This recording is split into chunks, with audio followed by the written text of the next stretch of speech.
नमस्कार भाई और बहनों, कैसे हैं आप सभी। जैसे कि हमने देखा था अपनी एम से घर पर आए थे कुछ बिन बुलाए मेहमान और वो थे इसके अंकल एंड आंटी। अभी अपनी एम से सोच रही होती है आखिर ये लोग मेरे घर पर क्या कर रहे हैं। तभी उसको याद आता है जॉर्ज के बारे में, जिसकी कि अपनी एम के चक्कर में भरे बाजार में कुटाई पिटाई हुई थी। तो पक्का ही उसने छोटा बच्चा बनकर अपने मम्मी पापा से कंप्लेन कर दी होगी और वो लोग अभी आ चुके हैं अपनी एम को सुनाने के लिए।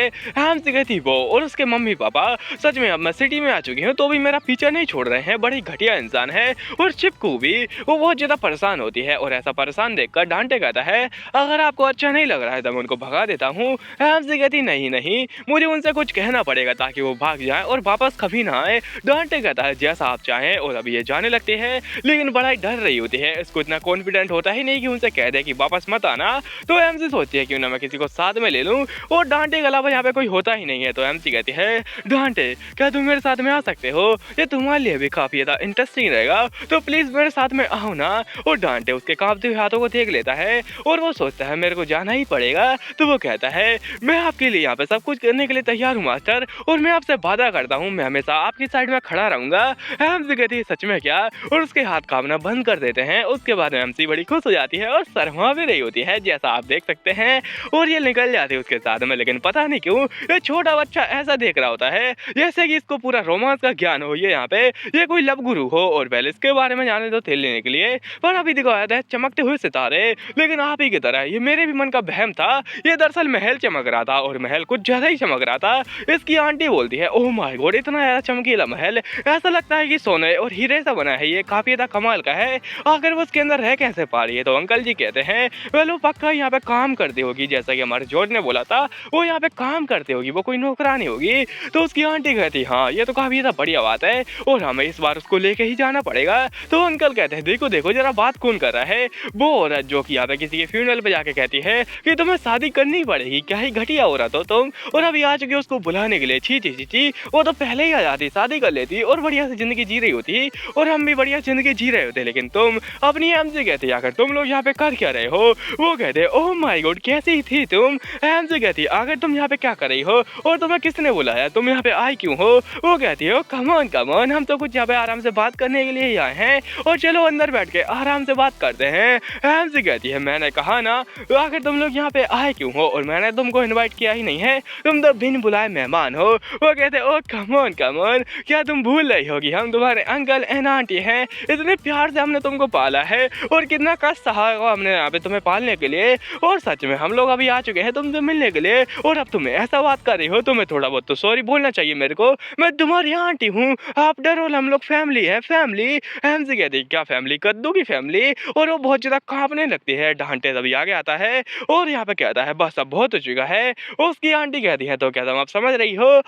डांटे कहता बस दफा हो जाओ यहाँ से और मेरी मास्टर के बिल्कुल भी पास मत आना दोबारा, उनसे बिल्कुल भी मिलना मत। वो कहती आखिर तुम होते कौन हो यहाँ पे बीच में आने वाले, तुम्हारी हिम्मत कैसे हुई, तुम तो कोई सर्वेंट लगते हो। वो कहता है कि हम साथ में रहते हैं। वो यहाँ पे ऐसे कहता है कि अपनी एमसी शो हो जाती है, उसके अंकल आंटी शो हो जाते हैं। एमसी शर्मा के लाल पड़ जाती है और कहती है ओह माय गॉड ये क्या कह दिया इसने कि यहाँ पे हम लोग साथ में रहते हैं। ओह माय गॉड इसको यहाँ पे बीच में कुछ बातें ऐड करनी चाहिए थी। आंटी कहती क्या ये सच है कि तुम दोनों साथ में रहते हो और ऐसा लगता है कि तुमने तो काफी ज्यादा कुछ कर लिया है। एमसी कहती वेल आखिर मैं तुम्हें क्यों बताऊं। आंटी कहती है जबान संभाल के, आखिर तुम अपने बड़ों से ऐसे कैसे बात कर सकते हो, हम लोग फैमिली है। एमसी कहती है फैमिली, मेरे कद्दू की फैमिली, मेरे फैमिली बस मेरे ग्रैंडफादर थे जो कि अब जा चुके हैं, तुम मेरी कोई फैमिली नहीं हो और दोबारा मेरे से मिलना मत। लेकिन आंटी उसका हाथ पकड़ लेती है और कहती है अच्छे से बात करो। और जो आदमी जो कि यहाँ पे तुमसे शादी करना चाहता था वो पॉलिटिशियन का नालायक बेटा जो कि बहुत ज्यादा है मोटा और काफी ज्यादा करप्शन कर चुका है, वो चाहता है कि वो तुमसे शादी कर ले और अभी भी वो बहुत ज्यादा चाहता है तुम्हें, तो क्या तुम मुझसे शादी नहीं करना चाहती। एमसी कहती है तो इस वजह से ये लोग आए हैं मेरी शादी करवाने के लिए, पक्का इनका कुछ और मोटिव होगा इसके पीछे। और उसकी आंटी का हाथ झटका देती है, वो कहती है बस बहुत हो चुका है, अगर तुम्हें इतनी शादी करनी है तो अपनी बेटी से करवा लो ना, वो भी कर लेगी उससे शादी। तो उसकी आंटी कहती नहीं वो तुम्हें चाहता है, वो चाहता है कि वो तुमसे शादी कर ले, खासकर तुम्हें। एमसी कहती है क्या बकवास है, और यहाँ पे कोई रोमांस मानवा चालू है कि जो कि वो मुझे ही चाहता है, बकवास। तभी आंटी बता देगी अगर तुम उससे शादी कर लेती हो तो तुम्हारा जो कजन है ना वो अकेडमी के अंदर सिलेक्ट हो जाएगा और तुम्हारी जो कजन दूसरी वाली छोटी बच्ची है वो यहाँ पे बहुत ज्यादा बढ़िया सा अपना डेब्यू कर लेगी इस सोसाइटी के अंदर। एमसी कहती है अच्छा तो ये राज है। उसकी आंटी कहती तुम्हें इससे शादी करनी ही पड़ेगी, और हम तुम्हारी फैमिली है, क्या तुम हमारे लिए इतना भी नहीं कर सकती? और आखिर तुम क्या सोच रही हो कि तुम किसे रिजेक्ट कर रही हो? हमसे कहती है मुझे नहीं करनी शादी, और अगर तुम्हें सुधारना है अपनी फैमिली को, अगर तुम चाहते हो वो बड़ी हो जाए, तो अपने जुआरी पति को संभालो कि वो बहुत ज्यादा बड़ा वाला जुआरी है, शराबी है और एक नंबर का नशेड़ी इंसान है, जो कि इसी के चक्कर में पूरी फैमिली को बर्बाद करके बैठा है। और वो तुम लोग हो जो कि अपनी फैमिली की कदर नहीं करते, उन्हें बढ़ाना नहीं चाहते, और तुम्हें ही अपने बच्चों की फिक्र नहीं है, तो आखिर किसे ही होगी? तुम लोग वो घटिया इंसान हो, तभी उसके अंकल उसके ऊपर हाथ उठाने वाले होते हैं और कहते हैं तुम छोटी बच्ची, तुम्हारी ये हिम्मत, तुमने यहाँ पे मेरी बात को नकारा है। और तभी आता है अपना हीरो जो कि एक लात मारता है, जिससे कि उसके अंकल फुटबॉल बन जाते हैं। वेल, ये सीन मैंने एक मूवी के अंदर भी देखा था, लेकिन उस टाइम पे तो ये पूरा गुलाटी खा चुके थे, लेकिन यहाँ पे नहीं खाए और यहाँ पे जमीन में पड़ जाते हैं। उसकी आंटी कहती है कि आप ठीक है, और वो कहती है कि तुम ऐसा कैसे कर सकते हो, तुम्हारी ये हिम्मत, तुम सर्वेंट कहीं के? एमसी कहती हो हो जरा देखो तो, मैंने कहा था ना मेरे पास में बिल्कुल भी मत आना, और डांटे भी वही बात कहता है। तभी उसकी आंटी कहने लगती है अगर तुम इस प्रकार का बिहेवियर करोगी, अगर तुम ऐसे रहोगी, तो तुम्हें कोई भी लड़का पसंद नहीं करेगा, तुमसे कोई भी शादी नहीं करेगा, क्योंकि उसे डर रहेगा कि सुहागरात के टाइम पे तुम उसके गोटे ना फोड़ दो, तुम बहुत ज्यादा बेशरम और बेहया लड़की हो। तभी अपना डांटे कहता है मैं करूंगा उससे शादी, मैं रखूंगा उसे अपने पास। वैसे ये खुद ही अपनी एमसी के पास रहता है, लेकिन कहता है कि मैं उसे अपने पास में रखूंगा और मेरे अलावा और कौन ही हो सकता है।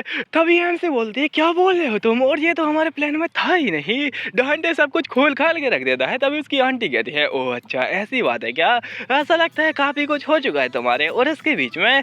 वैसे अगर ऐसी बात है तो काफी ज्यादा बढ़िया बात है, लेकिन तुम आखिर इसके साथ में शादी यहाँ पे कैसे ही कर सकती हो, क्योंकि यहाँ पे चर्च का लोग कहता है कि अगर तुम यहाँ पे 21 साल से छोटी हो तो तुम किसी से भी शादी नहीं कर सकती बिना अपने यहाँ पे गार्डियन की परमिशन के, और हम तुम्हारे गार्डियन है, और अभी तुम 20 की हो, तो हम लोग कभी भी इस शादी को अलाउ तो करने वाले हैं नहीं। तुम बहुत ज्यादा बड़ी वाली समस्या में फंस चुकी हो, अब तुम्हारा क्या होगा छोटी बच्ची? हमसे कहती ओह माय गॉड, ये तो बहुत ज्यादा बड़ी वाली समस्या है, और अब मैं क्या करूंगी? मैं तो मजबूर हूँ, मैं लाचार हूँ, मैं बहुत ज्यादा भोली भाली लड़की हूँ, मेरे साथ में बहुत ज्यादा अन्याय हो रहा है। तो अभी अपना डांटे कहता है उसमें कौन सी बड़ी बात है, हम लोग 1 साल का वेट कर लेंगे, इसमें कोई ज्यादा बड़ी बात तो है ही नहीं, और मैं आराम से उसकी परमिशन लेके उससे शादी कर लूंगा, तुम्हारी नहीं। तुम बुढ़िया कहेंगी आराम से रहो, 1 साल का इंतजार करने में क्या ही जाता है। बुढ़िया कहती तुम्हारी हिम्मत कैसे हुई स्टोरी को बर्बाद करने की? तुम वो घटिया ट्विस्ट जो कि पूरी स्टोरी को बर्बाद कर चुका है, तुम छोटे नालायक पिद्दी कहेंगे, तुम्हारी ये हिम्मत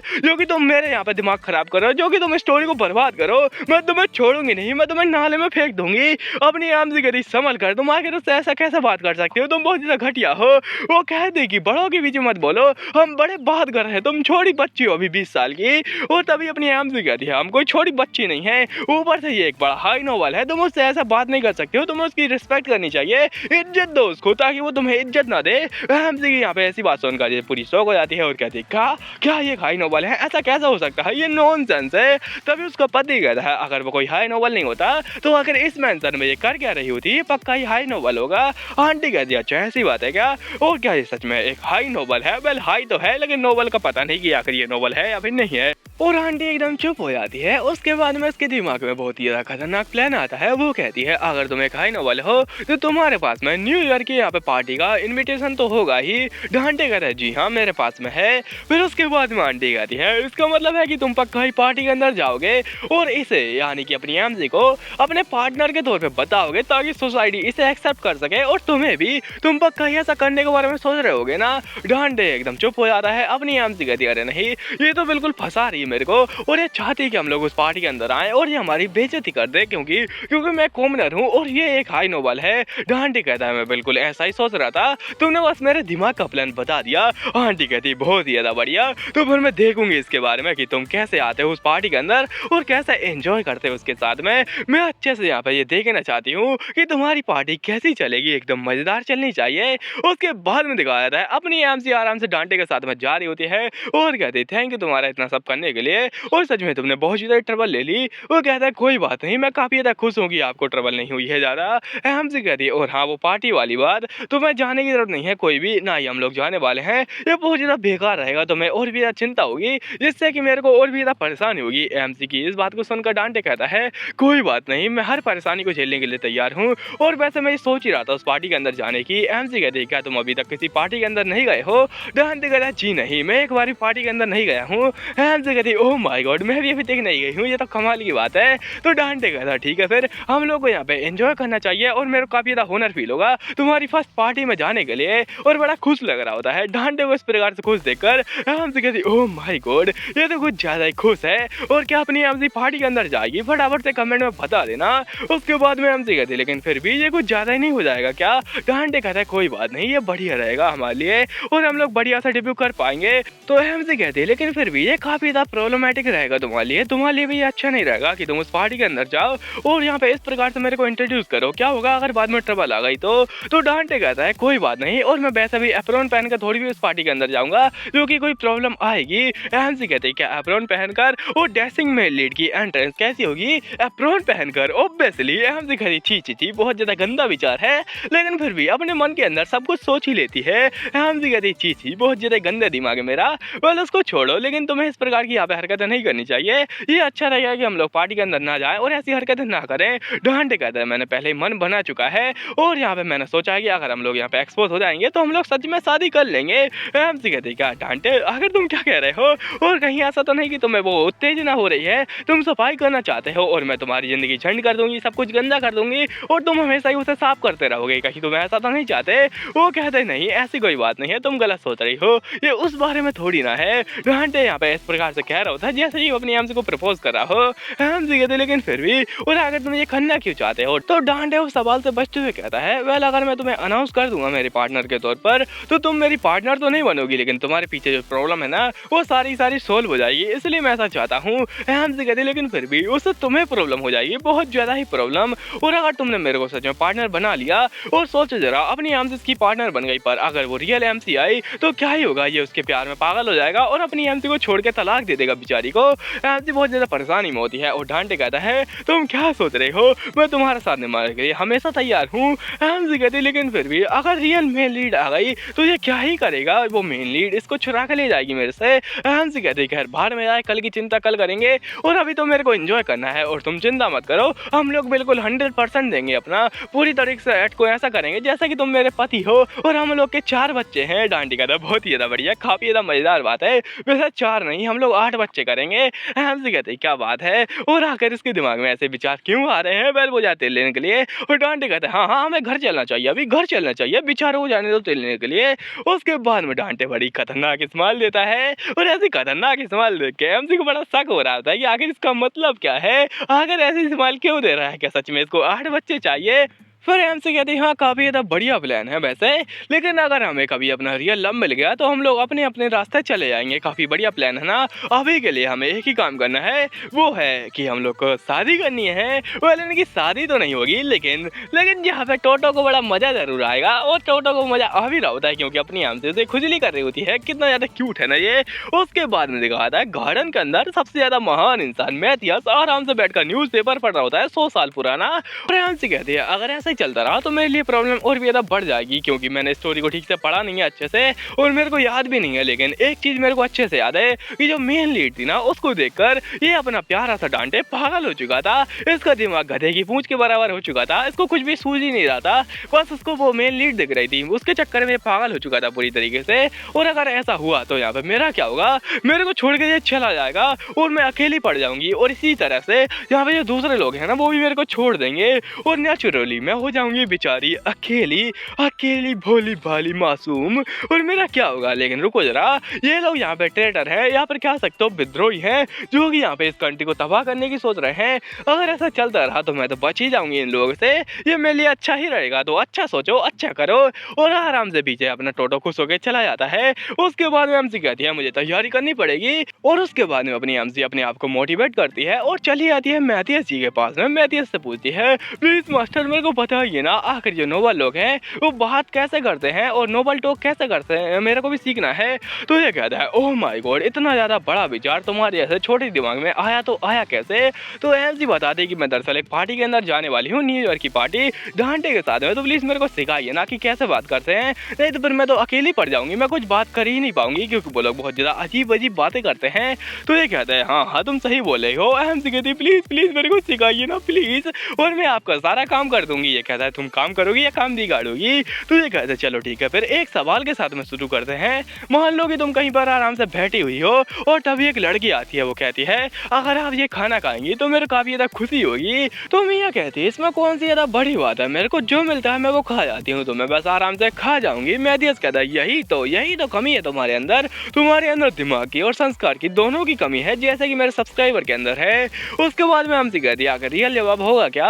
मेहदीस बताता है तो मुझसे कहोगी अगर आपने ये रिकमेंड किया है तो ये काफी ज्यादा बढ़िया होगा, तो मैं इसको टेस्ट करना चाहूंगी और इस प्रकार से तुम मुझे अपने ही जाल के अंदर फंसा दोगी। वो दरअसल तुम्हारी बेइज्जती मारना चाहती थी। एमसी कहती क्या, आखिर कैसे। तो मैथियस बताता है वो कहेगी छी कितना ज्यादा गंदा खाना है और तुम इसे ऐसे खा रही हो जैसे कोई राजभोज हो, और तुम्हारी बेइज्जती मार देगी। और तुमने जब कहा कि ये तुमने रिकमेंड किया है तो उससे वो अपने ही जाल में फंस जाएगी। अगर वो तुम्हारे खाने की बेइज्जती मारेगी तो उसकी भी बेइज्जती होगी, क्योंकि तुमने कहा है ना कि उसी ने रिकमेंड किया है। अगर तुम्हें समझ में आया तो ठीक है। और उसके बाद में बहुत ज्यादा अपना मैथियस गोबर ज्ञान देता है और इस गोबर ज्ञान से बचने के लिए अपनी एमसी तो वहां से भाग जाती है। और आप भी आराम से ऐसे ही करके भाग जाना जब भी मैं गोबर ज्ञान दूं।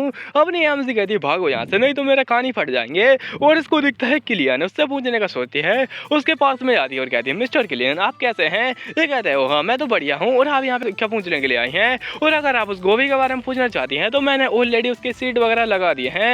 एमसी कहती है नहीं उस बारे में नहीं, दरअसल मैं एक पार्टी के अंदर जा रही हूँ, तो क्या आप मेरे को बता सकते हैं कि आखिर मेरे को कैसे तैयार होना चाहिए। वो कहता है वेल मेरे पास बहुत सारे टाइटल वगैरह हैं, लेकिन मैं आज तक किसी पार्टी के अंदर नहीं गया हूँ, तो मैं तुम्हें नहीं बता सकता हूँ क्योंकि मैं आज तक खुद ही नहीं गया हूँ। एमसी कहती है ओह माय गॉड ये तो बहुत ज़्यादा सैड बात है। वो कहता है मैं आपसे माफी चाहता हूँ कि मैं आपकी हेल्प नहीं कर सकता हूँ। एमसी कहती है कोई बात नहीं थैंक यू। उसके बाद में सोचती है अब मेरे को किससे हेल्प मांगनी चाहिए, क्या मुझे उस डीमन एल्बर्ट से हेल्प मांगनी चाहिए या फिर डांटे से। मैं डांटे से हेल्प नहीं मांग सकती हूँ क्योंकि उससे मैंने बहुत ज़्यादा चीज़ें पूछ ली हैं पहले ही, और अगर मैं एल्बर्ट के पास में जाऊँगी तो वो पक्का ही कुछ ना कुछ उल्टा सीधा मेरे को बता देगा क्योंकि बहुत ज़्यादा गलत हो जाएगा। और अब रहता है ये छोटा बच्चा, और ये छोटा बच्चा पूछता है अगर तुम मेरे पास में आई क्यों हो। और अपनी एमसी इस बच्चे को मक्खन लगाने लगती है। वो कहती है क्योंकि तुम महान हो, तुम बुद्धिमान हो, और तुमसे ज़्यादा बुद्धिमान तो कोई है ही नहीं। बच्चा भी बड़ा खुश हो जाता है और कहता है हाँ तुम बात तो सही कर रही हो, मैं डिनाई नहीं कर सकता हूँ। एमसी कहती है तुम ब्रिलियंट हो, तुम जीनियस हो, तुम जीनियस के पप्पा हो। और वो कहता है जी हाँ। एमसी कहती है तो प्लीज़ मेरी हेल्प कीजिए दी ग्रेट लॉर्ड, मेरे को बताइए आखिर मेरे को कैसे प्रिपेयर होना चाहिए एक पार्टी के अंदर। ये कहता है वेल सबसे पहले तुम्हें एक ड्रेस चाहिए होगी, क्या तुम्हारे पास में है। एमसी कहती है जी नहीं मेरे पास में नहीं है। तो उससे कहता है ठीक है फिर तुम जाओ और एक ड्रेस लेके आओ। एमसी कहती है मेरे को यहाँ पे किसी के साथ में जाना चाहिए ताकि मेरे को अच्छा लगे क्योंकि मैं पहली बार ड्रेस खरीद रही हूँ। वो कहता है हाँ चलो साथ में चलते हैं, मेरे को काफ़ी ज़्यादा खुशी होगी। लेकिन उसके बाद में उसको रियलाइज़ होता है कि उसके मक्खन में फिसले जा रहा है। तो वो कहता है नहीं मैं फिसलने वाला नहीं हूँ, और अपने आप को रोके रखता है। वो कहता है नहीं मैं नहीं जाने वाला। एमसी कहती है आखिर से अचानक से क्या हुआ है। वो कहता है क्योंकि मेरे पास बहुत सारा काम पड़ा है, मेरे को ये केक बनाने हैं। तो अपनी एमसी भी आप ही की तरह शौक हो जाती है और कहती है क्या, मेरे को तो लगा ये कोयले का ढेर होगा टेबल पर, लेकिन ये केक है, आखिर कौन गधा कहेगा कि ये केक है। उसके बाद में ये बच्चा कहता है मैं बहुत ज़्यादा ट्राई किया है मैंने, लेकिन ये बार बार बिगड़ जाते हैं और जल जाते हैं। एमसी कहती है तो आखिर तुम इसे मैजिक से क्यों नहीं बनाते हो। वो कहता है वेल मेरे को नहीं बनाना है। एमसी कहती है क्या तुम्हें मैजिक से नहीं बनाना है। वो कहता है जी हाँ मैं चाहता हूँ कि मैं अपने हाथों से बनाऊँ इसे अपने एक ह्यूमन की तरह, लेकिन मैं बना ही नहीं पा रहा हूँ, मैं बार बार फेल हो रहा हूँ, और इतना फेल मैं आज तक कभी नहीं हुआ, चाहे मेरे एग्जाम हो चाहे कुछ भी हो, मैं आज तक बिल्कुल भी फेल नहीं हुआ हूँ, और इतनी बार फेल होकर मेरा दिल पूरी तरीके से टूट चुका है। एमसी कहती है ओह माय गॉड ये तो बिल्कुल मेरी तरह है, बिल्कुल सेम क्योंकि काफ़ी ज़्यादा चीज़ें मेरे को तोड़ चुकी हैं, बहुत ज़्यादा सैड बात है। और इसी प्रकार से अपनी एमसी उसके सिचुएशन को समझ पा रही होती है जैसे कि अभी आप उसकी सिचुएशन को समझ पा रहे होंगे। एमसी कहती है बहुत ज़्यादा सैड बात है, लेकिन तुम्हें चिंता नहीं करनी चाहिए, और तुमने ऑलरेडी बहुत ज़्यादा कुछ कर लिया है, तुम अभी भी लगे पड़े हो, बहुत ज़्यादा काम कर रहे हो, और तुम सच में बहुत ज़्यादा मेहनत कर रहे हो, तो तुमने ऑलरेडी आधा काम कर लिया है, तुम आधे जीत चुके हो, तो तुम्हें ऐसे कंटिन्यू करना चाहिए ताकि तुम जीत जाओ। वो कहते हैं हाँ तुम सही बोल रही हो। एमसी कहती है हाँ तुम कर सकते हो, और वो बड़ा खुश हो जाता है। उसके बाद में कहता है हाँ तुम सही तो बोल रही हो, लेकिन ठीक है फिर, और ज़्यादा मैं जाने वाला तो हूँ ही नहीं। एमसी कहती क्या इतना ज़्यादा मक्खन लगाने के बाद में भी तुम नहीं जाने वाले, तुम्हें इतनी तारीफ की मैंने और यहाँ पे तुम अभी नहीं जाने वाले। वो कहता है जी नहीं मेरे को यहाँ पे सुधारना पड़ेगा, और जैसे कि तुमने बोला है मैं आधा जीत चुका हूँ, तो मेरे को पूरे जीतने में कोई दिक्कत नहीं है और अभी भागो यहाँ से। अपनी एमसी वो लात मार के निकाल देता है। एमसी कह रही तुम आखिर मेरे साथ वैसे कैसे कर सकते हो, प्लीज आ जाओ, प्लीज बाहर आओ। और वो अंदर थोड़ा शर्मा रहा था। वेल आपको क्या लगता है ये आखिर क्यों शर्मा रहा होगा? अभी अपनी एमसी की ओर दिखाता है। वो कहती है सच में मेरी जिंदगी झंड है तो मेरे को क्या अकेले जाना पड़ेगा? वेल ऑफ कोर्स मेरे को अकेला ही जाना पड़ेगा। तभी आता है डीमन एलवर्ड। वो कहता है हेलो मास्टर क्या चल रहा है? एमसी कहती है आखिर तुम कहाँ से टपक पड़े? वो कहता है कहीं से भी, लेकिन मैंने यहाँ पे सब कुछ सुन लिया है। एमसी कहती है क्या सुन लिया है? वो कहता है मेरी बहुत ज्यादा जल रही है, मेरी बहुत ज्यादा जल रही है। इस बात को सुनकर और उसकी जलने देते हैं। इसी के साथ में ये पार्ट खत्म हो जाता है। आपको मिलता हूँ मैं नेक्स्ट पार्ट में, तब तक के लिए धन्यवाद। वेल मेरे को एक न्यू मानवाई बता देना क्योंकि ये बहुत ज्यादा यहाँ पे खराब जा रही है, तो मैं सोच रहा हूँ क्यों ना एक नई मानवाई को स्टार्ट किया जाए। तो फटाफट से बता देना। वेल मेरा गला सूख चुका है इसलिए आपको मेरी आवाज खराब लग रही होगी।